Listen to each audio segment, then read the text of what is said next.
எனக்கு என்ன கேள்வினா, நீங்க சொன்ன மாரி இது மக்கள்கிட்ட எக்ஸ்போஸ் ஆயிடுச்சு. ஆயிடுச்சு. திட்டமிட்டு விடப்பட்டதான் அப்படின்றது எக்ஸ்போஸ் ஆயிடுச்சு அப்படின்னு சொல்றீங்க. அப்ப இது திமுக மேல இருக்கிற ஒரு நேர்மைக்கான ஒரு கேள்வி இல்லையா இது மக்கள்கிட்ட? மேடம், இபிஎஸும் பேசியிருக்கிறாரு. நான் அன்னையிலேருந்து இதை நோட் பண்ணி வச்சிருக்கிறேன்.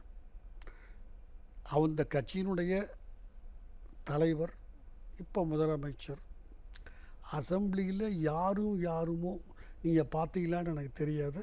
சமீபத்தில் இபிஎஸ் பேசியிருந்தார். அதை நான் அன்னையிலேருந்து பார்த்து ஞாபகம் வச்சுருக்கேன். அசெம்பிளியில் என்னை அடித்து சட்டையெல்லாம் கிழிச்சிட்டாங்க. எப்போ சொல்கிறாரு? அசெம்பிளிலேருந்து வெளியே வந்து சொன்னால் சட்டையெல்லாம் காமிச்சார், கிழிச்செல்லாம்.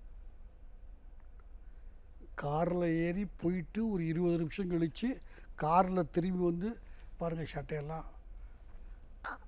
அந்த கட்சியினுடைய தலைவரே அது களங்கம் கரைன்னு நினைக்காதப்ப தொண்டை எப்படி நினைப்பான்?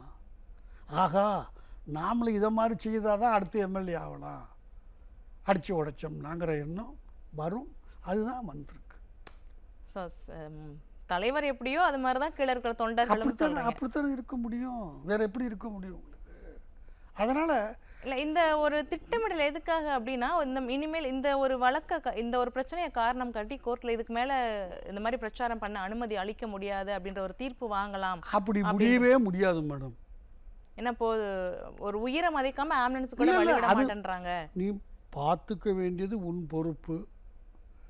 எல்லா நாளைக்கு பிரைம் மினிஸ்டருக்கு சொல்லுவீங்களா? ரோட் ஷோ பிரைம் மினிஸ்டரும் கோயம்புத்தூரில் போனார்.